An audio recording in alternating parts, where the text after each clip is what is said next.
thanks for joining me. I am back on a classic Mini, I'm sure you'll be glad to know.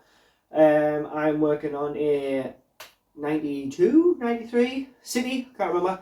Early 90s anyway. It does belong to my dad. If you've been on the channel before, if you've watched any of my videos, you'll have seen this car before. I've done a few jobs on this one. And it is due its MOT in the next couple of weeks. And it needs a bit of love before we send it.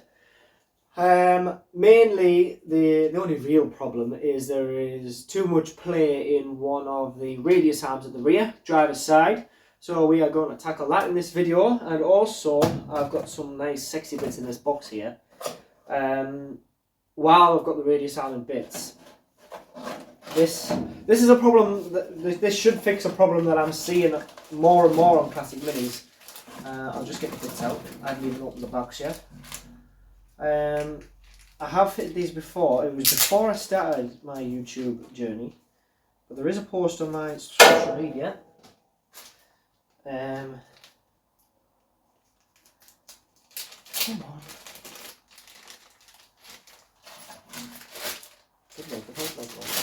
Should have done all this before I started filming. This is a rear bracket kit for the radius arms, one for each side. I'll get you a bit closer in a minute. And this is to fix an issue that I'm seeing more and more, which is bad tyre wear on the rear. Now, I've got this kit fitted on my Mini, Mazda Mini. I fitted that just over a year ago, and it's completely got rid of the issue. I've also fitted this to a friend's car. He fitted himself, I did the alignment after. And it has also fixed his problems. Now, I don't know what's causing the problem, other than the brackets. Maybe it's just standards are a bit better nowadays. Maybe people back in the day didn't really care. Maybe it's when things are getting restored and welded, they're not quite put back together how they once were. Maybe it's the shells aren't built very well. We don't need to go down the whole rabbit hole of British Leyland build quality, thank you very much. But it's a problem that I've come across more than once on different cars, and this is the best solution that I can find. I'll get you the close-up. So these bolt to the car.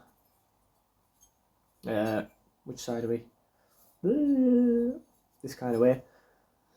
This bolts to the car, and then this bolts to the radius arm. The radius arm comes through the middle here, and then you can see how this is adjustable.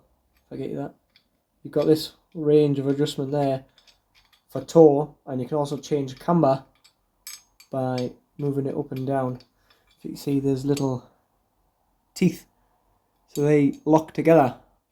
So I can slide this way for toe adjustment. If I need to change camber, I just move it up or down on them notches, on them teeth. This kit is from Minisport, and it is the best one that I've found. Not sponsored, by the way. It's the best one that I've found because you can adjust toe and camber. You can get kits which add a certain amount of toe, add a certain amount of camber, but it's fixed. And you can also get kits which adjust camber or toe. This, I think there is another one available which is camber and toe, but it is considerably more expensive. The brand has slipped my mind. So I bought these ones, and these are the ones that I've fitted ever since.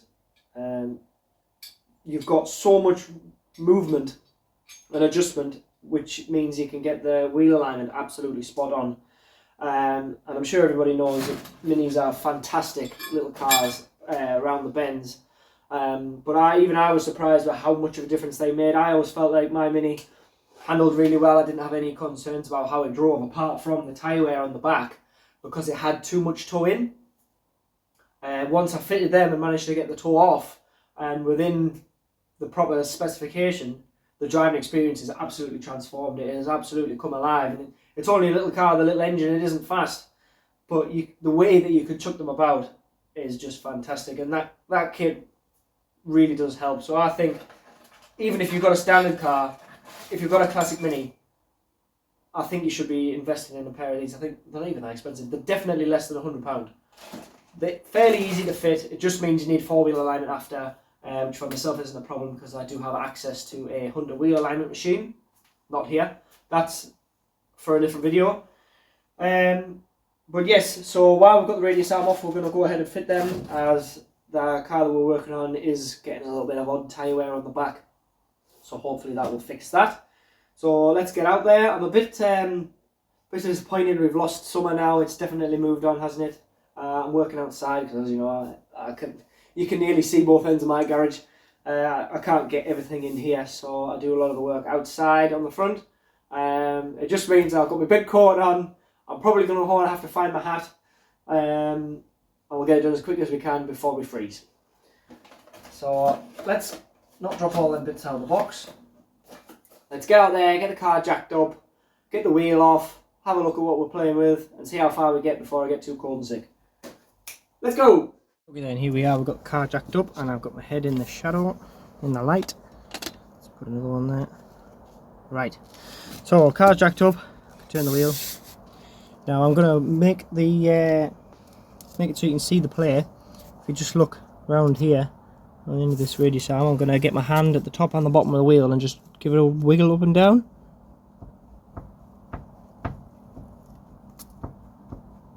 Can you see that?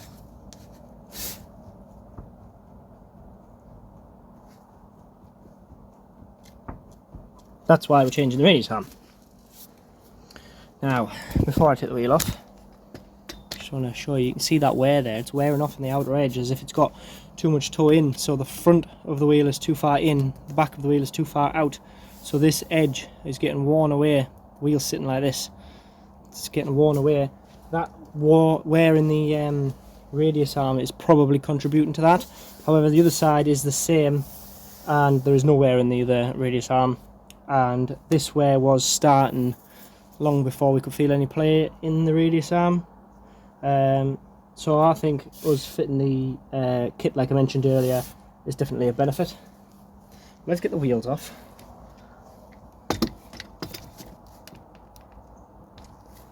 I've positioned myself a bit better this time. I've got my garden light, the motion light, behind me, so that will help light up the situation.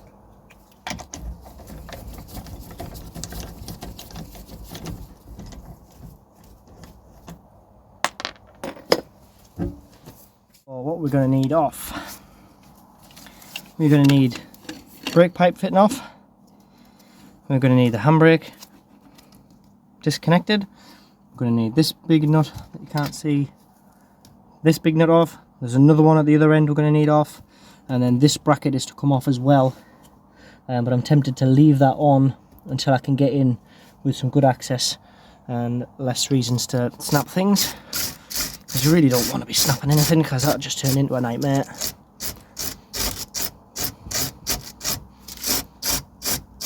Oh, and there's the shock absorber as well, obviously. Moo.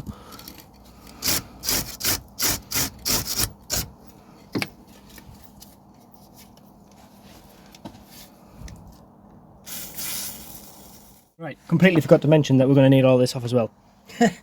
So I've whipped the drum off, and I've lost my tools. If you don't know by now, drum's dead easy. You need to get yourself one of these square-ended spanners to back the adjuster off, and you will need to take the Phillips screws out of here and the drum will come off. Might need a bit of a lug tap. If you're not sure about brakes, please do look back and see my video on adjusting drum brakes on a Mini. I'm going to have these hubs off. Just pop the center caps off.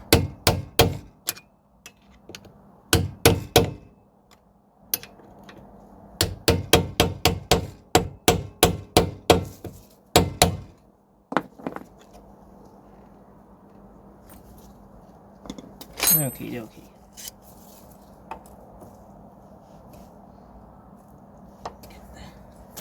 Ooh, that was my head. Get the split pin out.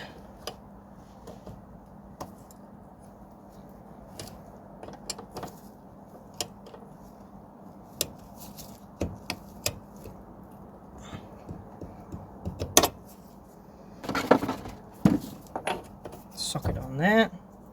Now I like to take these hubs off first just because it gives you a bit better access to everything in there, and you need it off anyway. They don't need to be tight.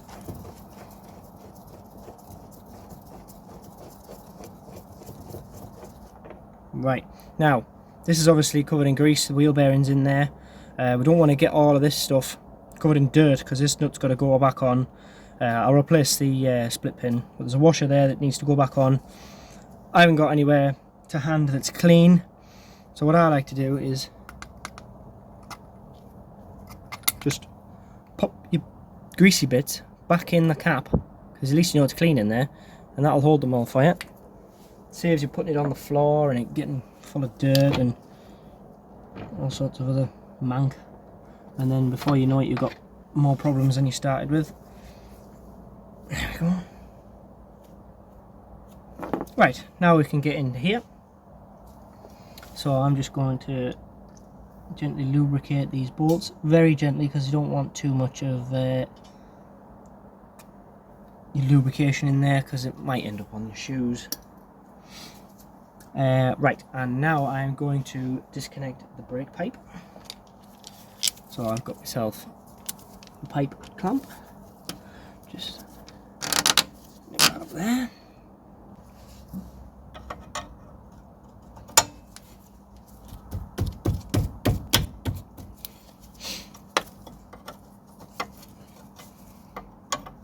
This wet was me lubricating, it's not leaking.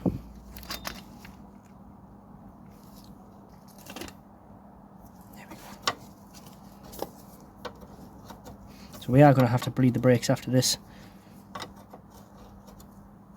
Oh, you've got to be careful. Because see how that's twisting that pipe. You don't want to be doing that.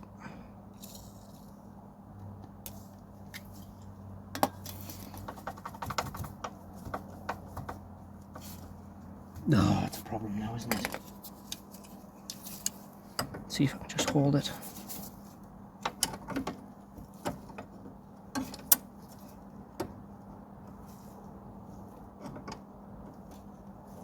There we go, I think I got it. Very gently, just holding that pipe. Ah, no, I've snapped it. Well, we need to change the brake pipe now. Fabulous. So what happens there is this brake pipe, which has actually been changed before, I'm amazed it's seized, has seized into this union, and then when I've tried to turn it, it's just snapped it clean off. But we can make a new one of them. It's not the end of the world. It's just a bit of a pain, isn't it? And that's the wrong size spanner.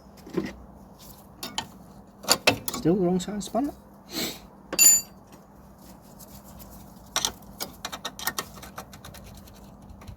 So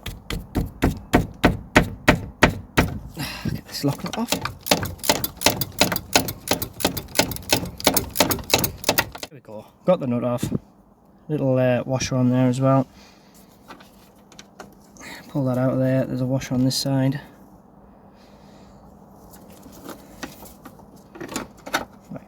That out of the way somewhere. Right, handbrake. Let's get that off next. So to release the handbrake cable, we've got another split pin that you can't really see for all the mank.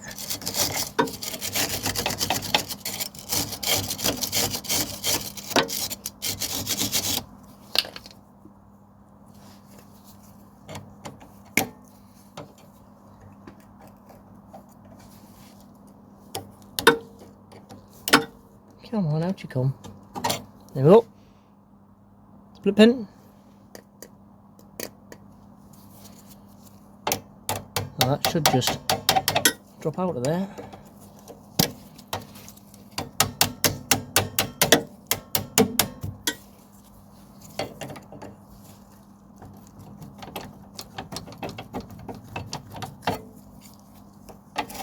There we go. Pin out. Pins out. You can see that cable now just comes off of there.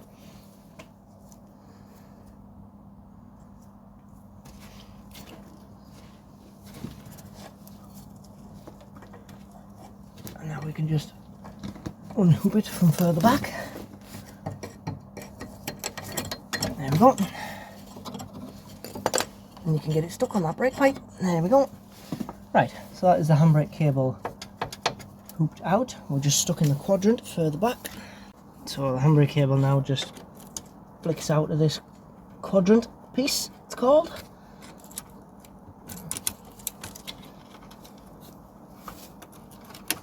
It's not really quite tight, there we go. So that just pops out. The cable's got like a little nipple on it there, you can just about see, which fits into a slot on this quadrant piece just here.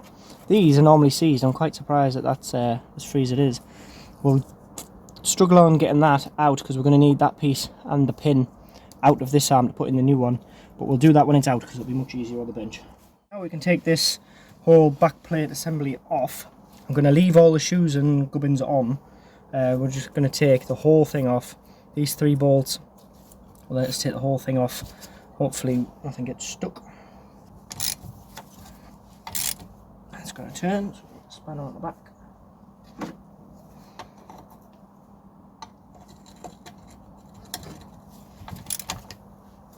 There we go. I'll get them all cracked off and then we'll wind them out.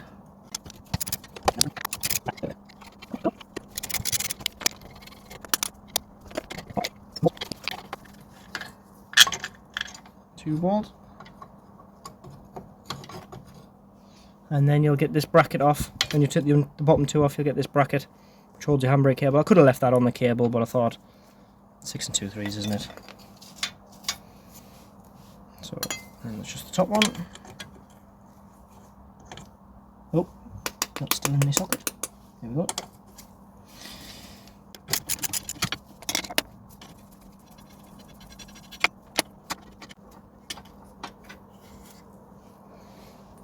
There we go. So now this should come off.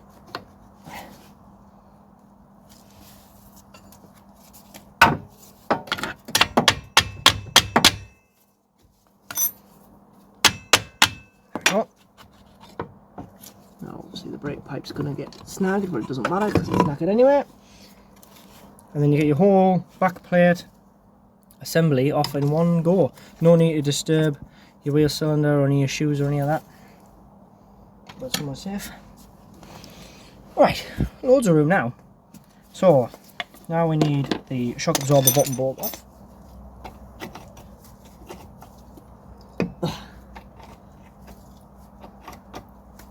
I think that's part of the failure of this, is it's binding up a bit and it's not free to move. That's why it goes up, but it sticks there. That'll come straight off. Just can't get enough throw to get that off, but when we bring the arm off, that'll come off anyway.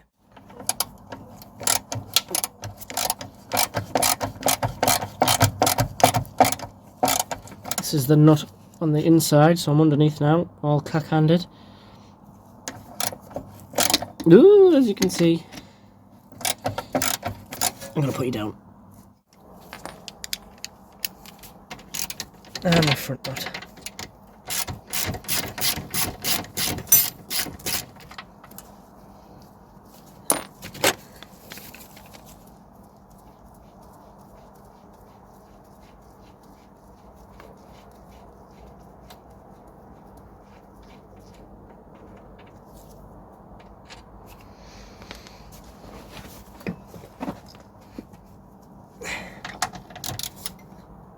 Oh, that one's gone. I thought these were going to snap, I'll be honest, I was scared.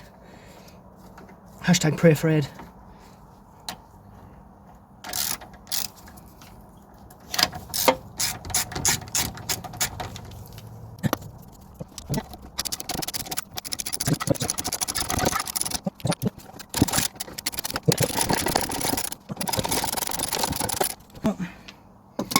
This bracket can't come off. Now, hopefully, this can just come off.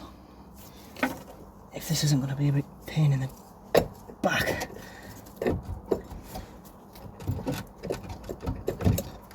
There we go.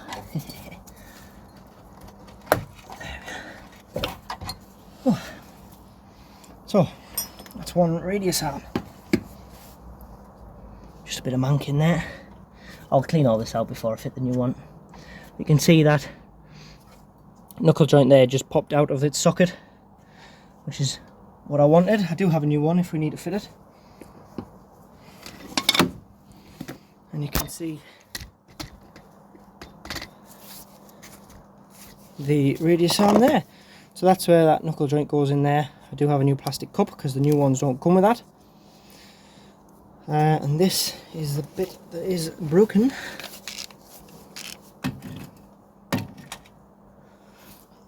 You can't see because the light's in somewhere stupid.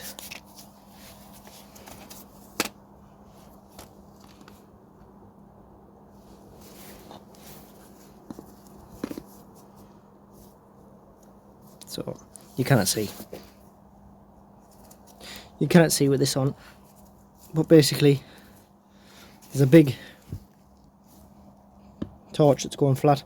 Big pin all the way through. You can see it moving there. And this has got like bushes on each end and bearings in there. And they just wear out. You can buy rebuild kits. So you can replace the pivot point there and rebush and rehorn these. I do apologise about that light, it's going flat. But I find it isn't worth it. For the price of a new one, the effort that it takes and the risk involved in knacking it up and being no better off, I just replace it for brand new ones. So we need to get in the garage, in the bench, we need to get this quadrant off. That is really annoying. I'm going to get this quadrant off. We'll get the new one built up with all its dust caps, quadrant on, little plastic cup, and we'll get it chucked in the car. Here in the garage, on the bench I should say, we need this pin out. This is for the handbrake mechanism that I can't show you. So that's the little pivot point for the handbrake, quadrant it's called. It's held on by that pin, which goes all the way through the radius arm. We need that out because we need to put that on the new one. So what's the chances of this coming out, huh? Looks like it's been in there since the dawn of time. Oh dear, hey. Right. That's just going to snap off, isn't it? Yep. Sometimes they just don't come. Can I get the tails off? Nope.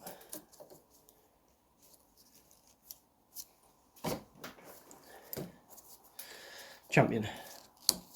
Makes life nice and difficult, doesn't it?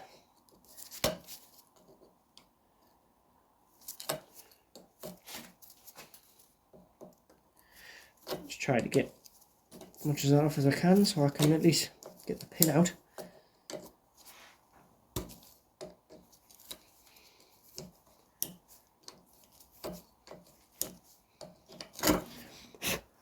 Right, let's see how well this goes then.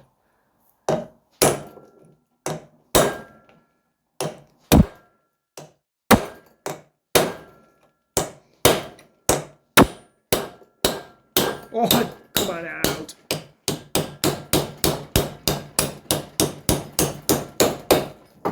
And I've got my punch stroke.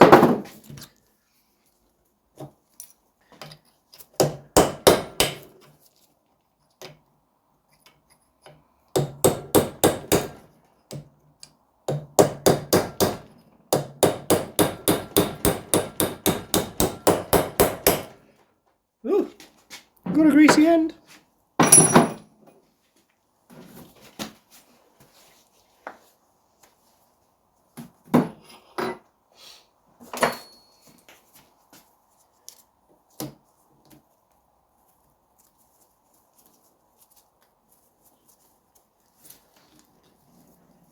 There we go. One handbrake quadrant and pin out. Wasn't actually that bad. I was expecting that to be well stuck in there, to be honest. So we need to give this a bit clean up. Get all the mank off it. I will put a bit of grease on there just to help us get it in. And we'll put it on the new one. Nice little trick for you. You've seen that I had trouble getting that split pin out. I ended up having to cut it both sides. Obviously, I'm reusing this pin, so I need to get that out so I can put a new split pin in there. Got a teeny tiny drill bit. all I'm going to do is just try to get in there.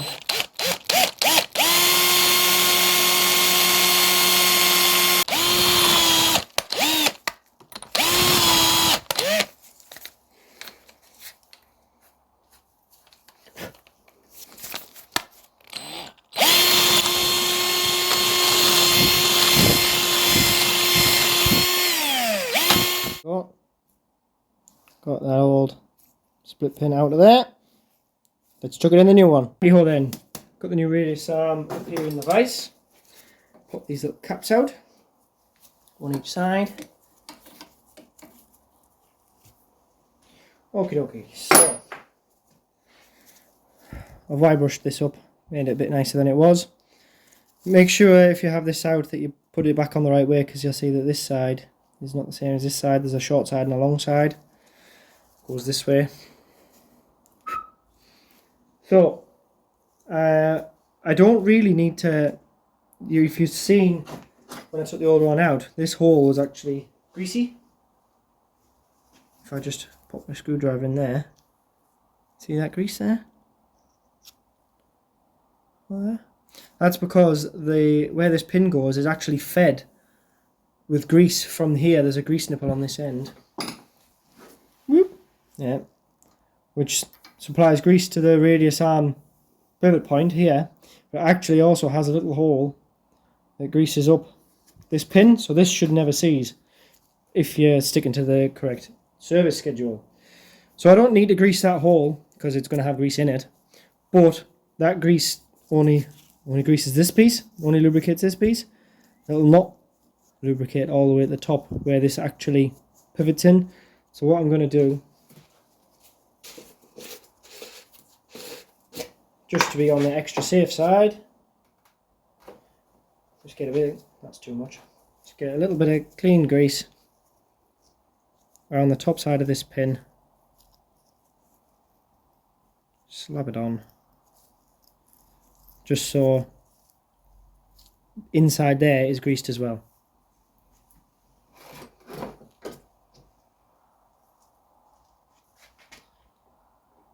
Chuck that back in.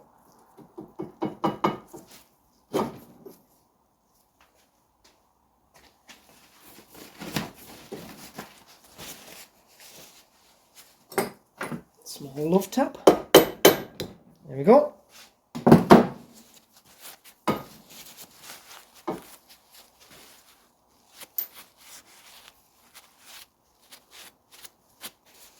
So now we can fit a replacement split pin.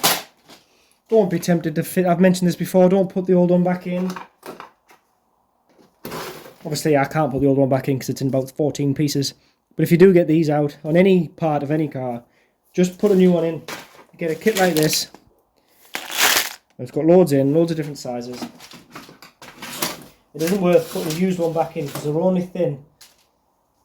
They're only thin, soft steel. So if you put a used one back in, you don't know if it's got maybe a little fracture in it, a little crack on it, a little bend on it. And now you've introduced a weak point. So find an appropriate size one.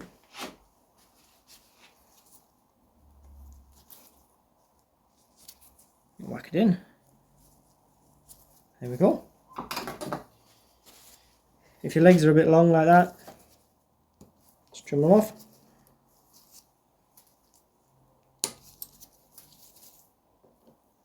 There you go. Perfect.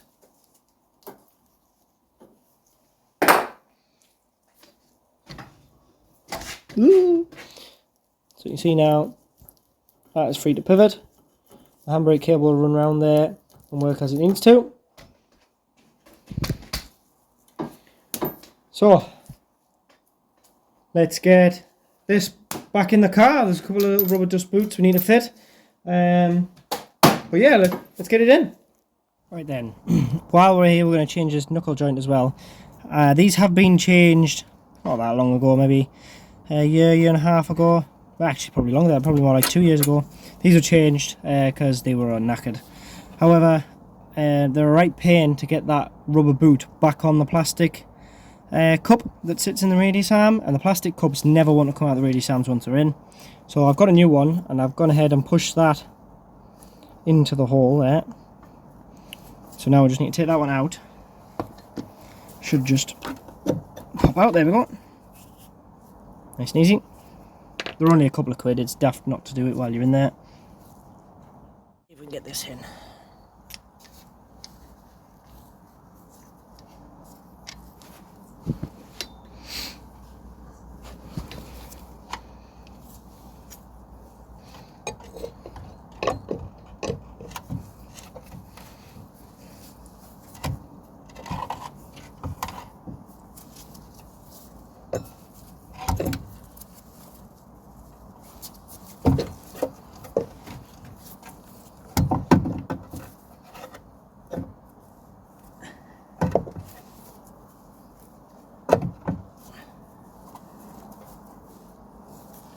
Ooh.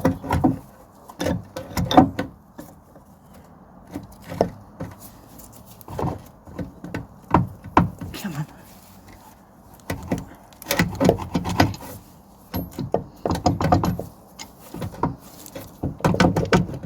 I'm just trying to wiggle that knuckle joint up into the shaft, rod, whatever you want to call it.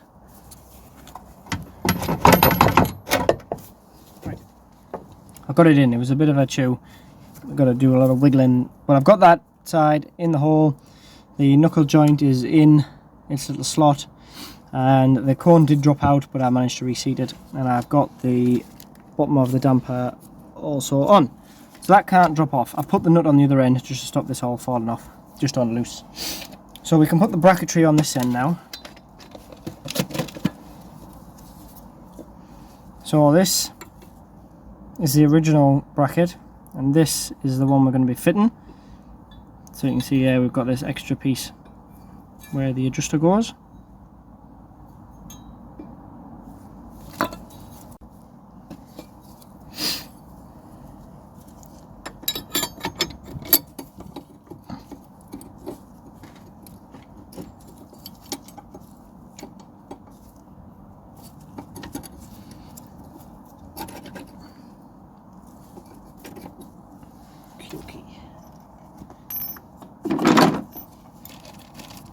And this bit goes on there, and we're not quite on enough there.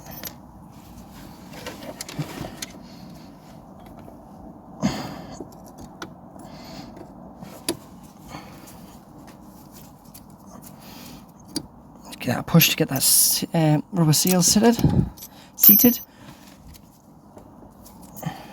Realised that I've been an absolute mong. And the kit actually does come with another nut. This is the nut you want to be using on the end of here, rather than the original nut and spring washer. I'm assuming just because this takes up so much room, you now haven't got that space to get that started on there. Or I haven't anyway. So we've got that on, and these have got like grippy bits on to grip that, so it will not work loose once it's on tight. So I've got that on there, and I'm just winding it up a little bit just to push the bracket into the right place. So a little bit of copper grease on them threads just to help stop them seizing up for the next guy, which will be me.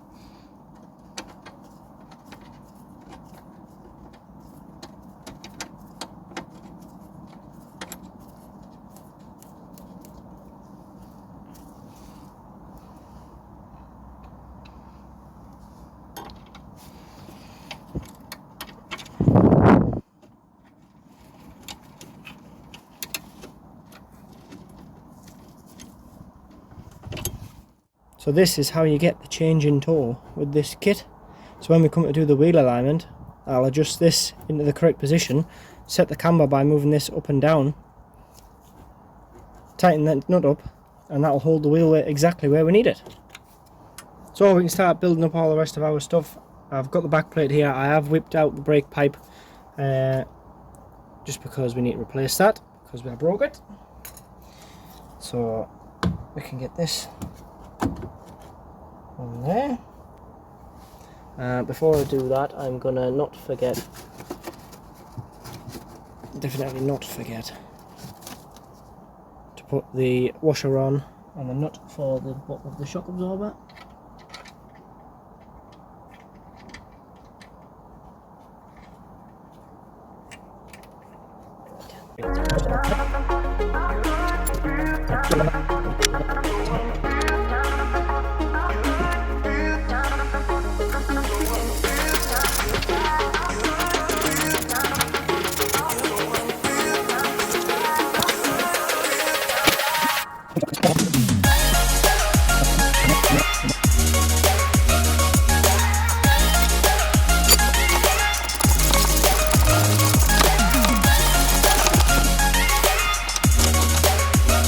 Right, so I'll leave that like that. I'm going to leave the clamp on, obviously, till I've got the brake pipe on. So now we can do the hub. Here it is. In all its hubbiness.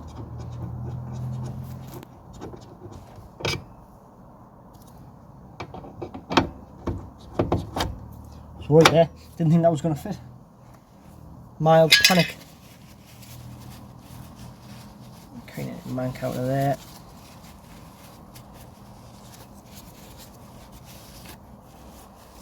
Because we've got a bit dirty.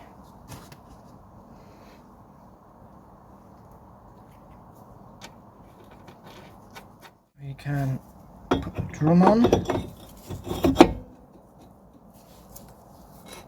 Then we can set the wheel bearing free play, and we can also adjust the brake. To see how to adjust the drum brake and to adjust the wheel bearing, please do go back and have a look in my previous videos. They're in the playlist there. So the next thing we need to do, now all that is built up, is grease up the nipple. These do already come greased, but you're going to want to top it up. Get a good few pumps in there until you can see it coming out of somewhere.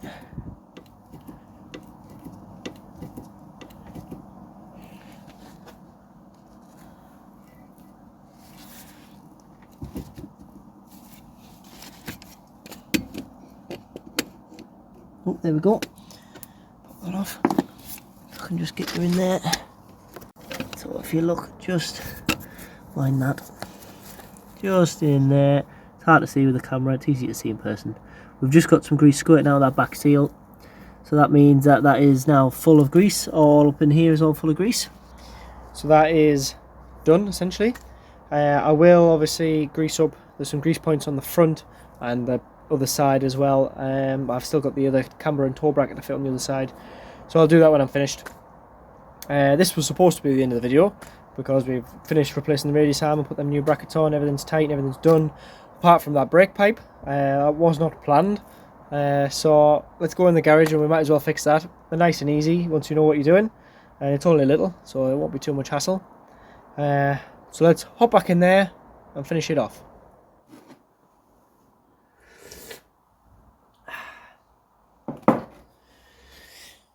Right then, brake pipe. So if you're going to do brake pipes at home, you do need a few special tools. Please make sure that you're comfortable and you know what you're doing, because if you mess this up, people are going to die. So you're going to need length of brake pipe. This is copper brake pipe. This is what is commonly available from factory. Most cars are actually steel piped, but if you're buying replacement pipe, it'll come on a reel like this. And it's actually made of copper, which is very easy to work with. You see it's very soft there, I can bend it. So we will need the original piece of pipe, because we need to know how long this is. Now there's a couple of different methods, depends what you're comfortable with. For a short piece like this, I'm just going to kind of map it out like that.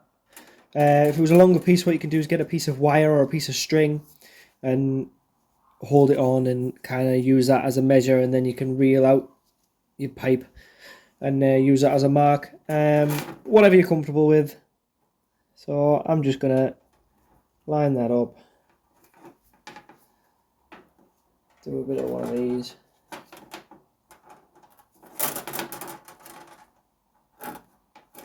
So like that. But remember that I've got the union on there, so there will be a little more. So I'm just going to go a few mil past that.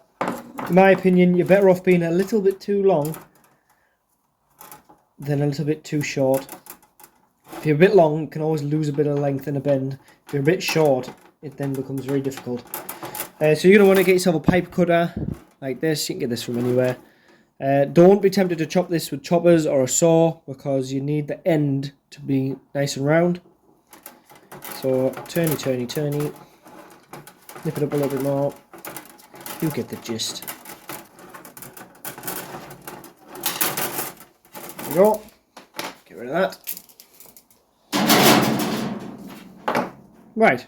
So we've got our pipe. See there, if it focuses. Pipe cutter's done a nice job keeping the ends nice and round. So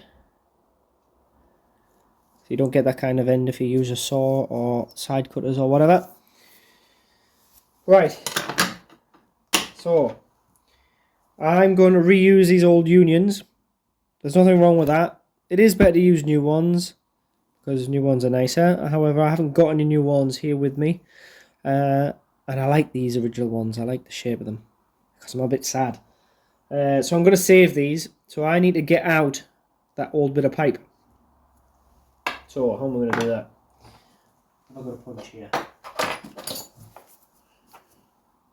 That'll do it. Right, let's get it in the vise.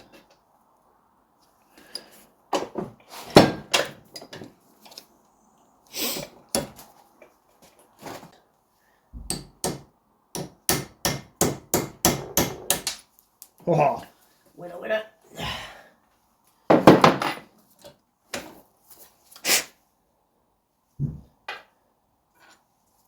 Now the other one. This one might be a bit trickier because it is actually seized in there as well. Oh, aha! Only got and freed it off.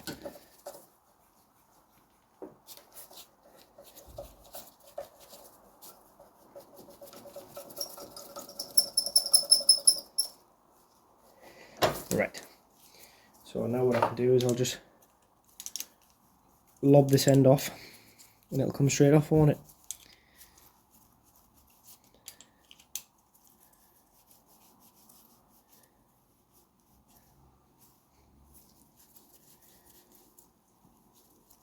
So now it's important to remember which ends are on which end of the pipe because they are not the same. See, this end is like a male flare and this end is like a female. Terribly sorry, this camera is a right pain. So we need to make sure that we put them flares back on in the right place so that they seal up against the wheel cylinder and the original piece of pipe which is still on the cart. There we go. Right.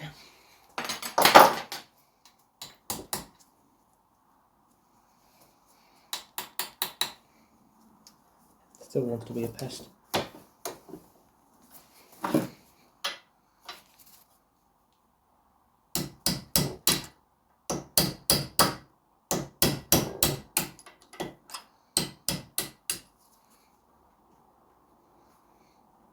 Come on.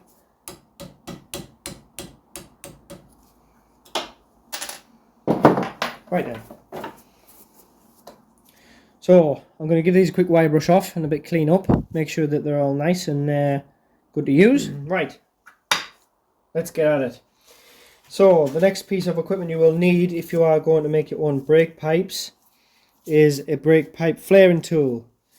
This is a nice dinky little one, handheld, and it is awesome. It's one of the best ones I've ever used. It is absolutely brilliant for copper pipe. It does great on conifer pipe as well if you want to be a bit more fancy, and it will do steel pipe if you're just replacing a section. If you're joining in halfway along the car, I've done that a few times before. This will flare steel as well. You've just got to make sure that you're nice and tight in there. I've used a few of these where they don't manage with steel, they can't grip it hard enough. You've got to use a lot more force with steel because it's harder to bend, harder to shape. But this is a brilliant little one. You can get big vice mounted ones, but whatever you like. So what we do is we slide it in this tool like that. Like I say, there's lots of different ones. a bit dusty, it's been a while since I've done brake pipes. And we just tighten this up.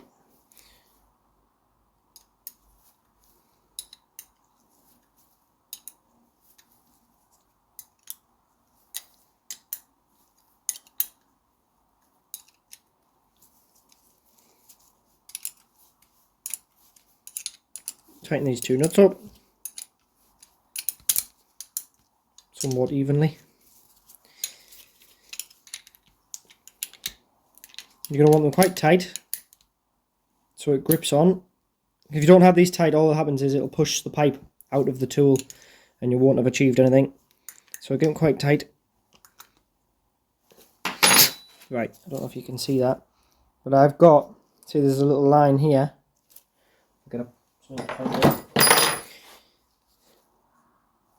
There's this line here. You want the end of your pipe to be in line with that line. Roughly, it doesn't have to be perfect. I'd say that's about in line there. Sometimes I found it easier when I was first starting out to put something in there as like a stop. I had a little screwdriver I used to put in that hole, put the pipe up to it, put it up, and it was spot on. Now we have the end. Now this is double-ended because we have obviously two different types of flare. Now what I would call this type of flare, this male type, if you're in the trade, that is known as an Op 1 or Operation 1, because that is the shape that you make first. And then this is known as an Option 2 or Operation 2, Op 2, because this is the shape you make second. So you have to make this one, and if you need this one, you do it after. So,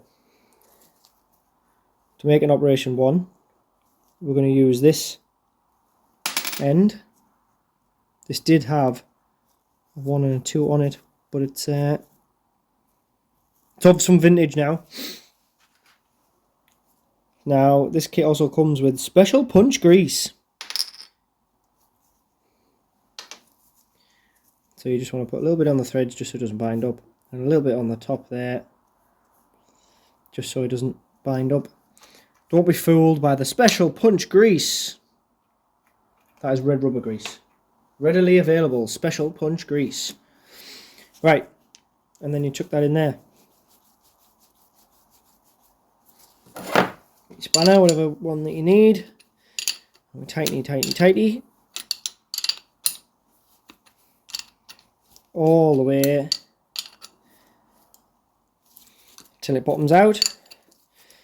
Make sure you're all the way. Back it back out.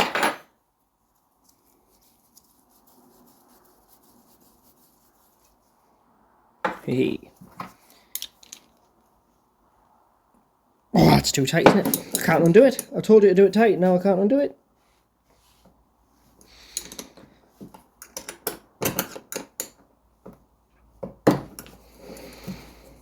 Don't round them off. Don't round them off.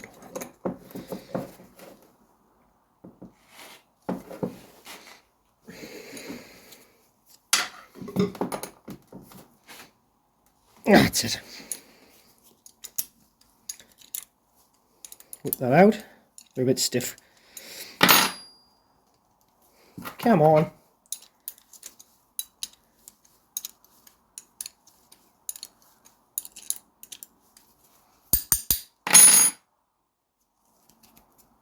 Then you can slide that out. Wipe your end with a cloth to get all that grease off.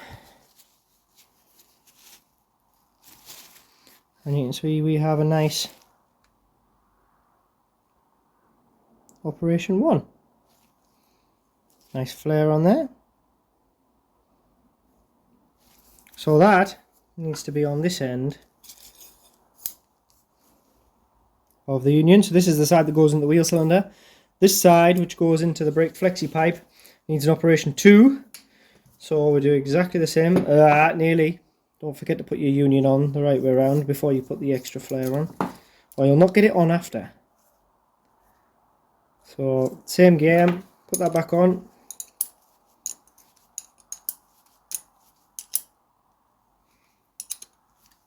Some cars, depending on what pipe you're doing, might have an Op 1 on both ends, they might have an Op 2 on both ends. Usually male unions have an option 1 and female unions have an option 2, but always check, because some cars are the other way around. Some Peugeots and Citroens are the other way around. So always match up what you've got. Don't just trust what you think.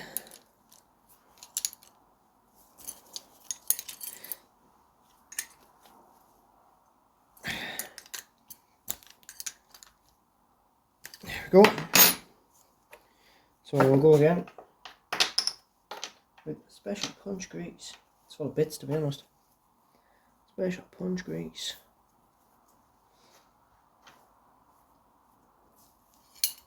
Chuck it in.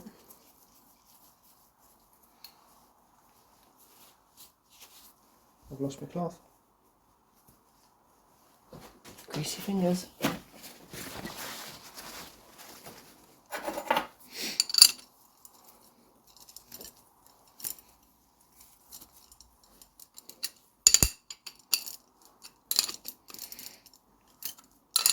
So that is tight.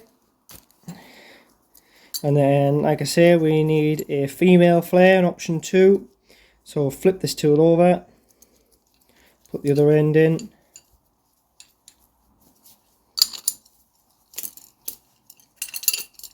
Same again, tighten that up all the way.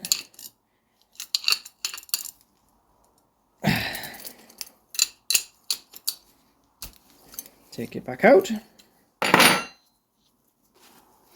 And we have a lovely blurry option 2. There you go. So that goes up in there like that, and that'll fit onto our flexi pipe. So that is how you make a brake pipe for any car. It's not just a classic Mini, they're all the same. So now we need to bend it like Beckham. So that was about there, wasn't it? Now the good thing about copper is it is quite forgiving, quite malleable, so when you bend it, if you bugger it up, it doesn't really matter. You can bend it back and have another go. It's not infinite. If you keep wiggling it and bending it, it will snap. But you can have another crack at it. So this isn't the right shape really anyway, because I did bend it to get it off the card and that. But something like that, you can see we're about the right length. That's about where that union snapped. That's about where I cut that union. So that is somewhere close. We'll bend it when we get in the car. So it's easy peasy as long as you've got the right tools. Make sure that you're doing good flares. If that came out wonky or the nut could come off, then it's not going to hold fluid. Make sure that when we bleed it, we've got no leaks. If you're not sure, don't attempt it, because this is important stuff, guys. I know it's dead easy, but if you don't know what you're doing and you're not confident that you can do it right or whatever, just get your mechanic to do it, alright? Right, let's have a slurp of coffee. And I'll find my torch, and we'll go outside, and we'll get that put on, bleed the brakes, and then jobbed. Right then, here we go. So, can I get my head in, and you can still see at the same time, do you think? No. Where are we at? There you are.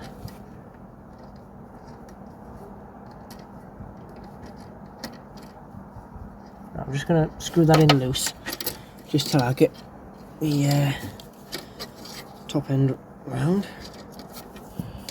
Move it around so you can see what I'm doing.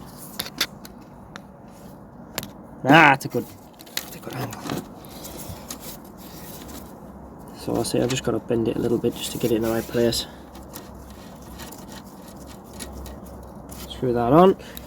Now we want to make sure that that pipe's not touching anything like handbrake cable or anything. Like these solid pipes can't be touching any metal because they will rub through, and you need the right size spanner.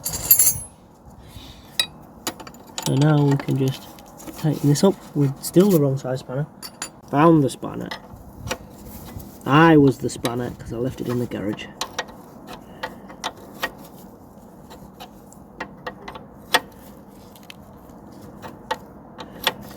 Now you want to make sure you get these on nice and square. They don't want to be cross-threaded or anything like that. because you just cause yourself more aggro.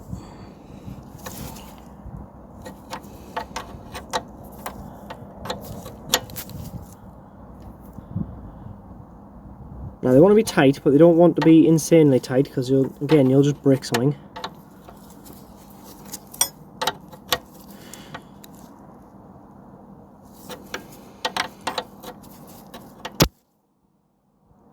There we go, that'll do that. Again, you need to make sure that you get this in nice and square. Get it started by hand before you start with tools, just to make sure everything's in there properly.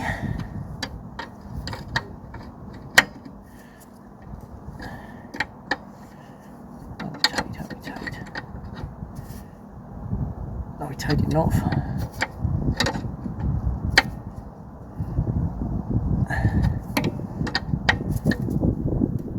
Yes, there we go. Right. So, back around the front side. Right, so it's tight fitted. So we can lose the flexi clamp.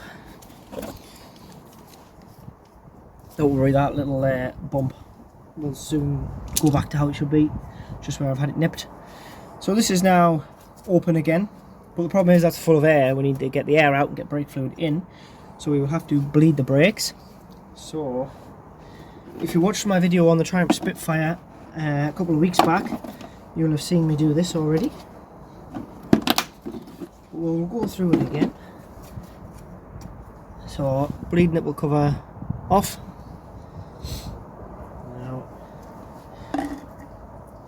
Like I say, if you watch the video you'll know what my kit is, but I've got myself an old pop bottle with a hole, 2 holes drilled in the top.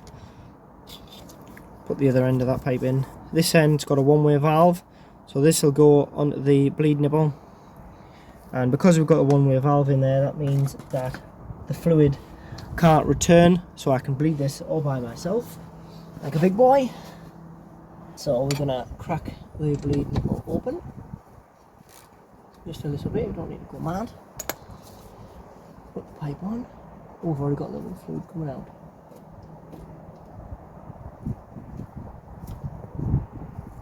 Right. Right.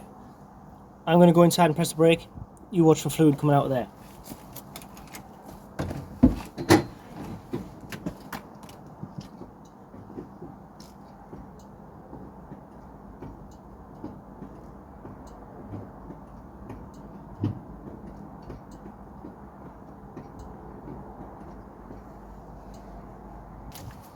Okay, give it a good few pumps there. We've got all of the air out. Oh, and it's just starting to rain. Brilliant. So,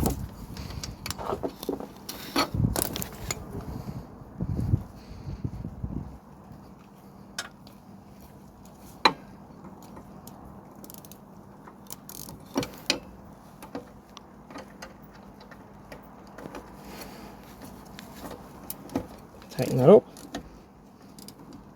Don't snap it off. Okay, so that's the brakes bled.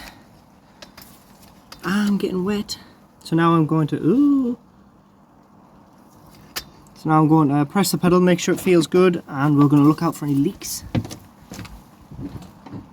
Oh, nice hard pedal. I'm just going to hold it on a little bit with some pressure. Make sure that the pedal doesn't sink, because that would indicate that we have a leak. Pedal's not sinking away. It's nice and hard still. And our fittings are nice and dry. Check the bottom one. Knock everything over. Getting flustered because I'm getting wet. Yeah, where are we at? There we go. You can see there's no drip on there. Nice and bone dryish.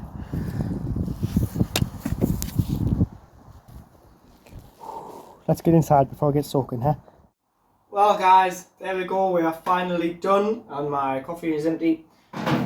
So I hope you enjoyed that. It ended up being a little bit more work than I expected with that issue with the brake pipe, but it was a good little bit of extra content there for you. bonus content.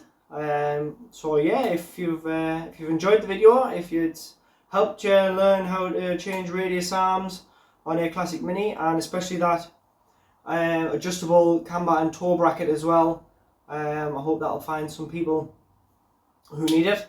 Drop the video a like, drop me a comment saying you liked it. If you didn't like it, drop me a comment saying why you didn't like it. I can always take a bit of constructive criticism. Anything that'll help us get better, bigger, move forward in the channel, move forward in life. I'm always up for that. So yeah, please do leave me your thoughts, your opinions. Give the videos a like, give the channel a subscribe, share the videos with your mates, and I'll be forever grateful. Thank you very much. Hopefully that will see the little Mini through its MOT next week. I will, like I say, obviously I've got to put the wheel back on. I'll adjust the other side rear brake just to match this side that we've just done. And I've got that other bracket to fit as well on the left hand side. I think the rest of it, bar a quick check of tyre pressures, lights, oil and water, things like that, the rest of it's pretty alright. It's a good little car that, it's a little bit rough around the edges, showing its age definitely in a few places, but I can't help but love it. But maybe that's just me because it's a Mini and I love them all. But I'll put a little picture here, a little so you can see that the car, when it belongs to my dad, when we bought it, it was already the colour it is. It's like a metallic kind of grey colour. It's not original. It's an alright colour. It's not harsh on the eye, but it used to be red. I knew it used to be red because when we got it, the logbook said red still, and inside the engine bay is still red. And if you pick a little bit of the underseal, it is actually red underneath. But it's not something that we've ever been bothered about. One day, if that car ever comes in place of this pickup for a full restoration, it'll probably go back red. But it wasn't something that ever bothered us. But a man, maybe about 9-10 months ago, messaged me saying he's seen the car online at a London to Brighton, one of the London to Brighton runs. He's seen the picture online. He recognised the reg number. He said, I used to own that car, but it was red. Here's some pictures, and I'll put them up here for you now. And I absolutely love things like that. So that was this little car when it was nearly new, in its full original cars with its proper wheel trims and its red paint. So the car's definitely come a long way. It's a bit rough around the edges, but it's a good car underneath. Just needs a little bit of love till I can make a bit of space, get some of these bigger projects out of the way. This pickup, there's a couple more in the queue after that as well, and then maybe the little grey city can have its day, because they all deserve a bit of love, don't they? But that's for way down the line. So if you like the videos, like, share, subscribe. I'll catch you next time. My name's Ed. This is Ed's Mini Empire. Cheers.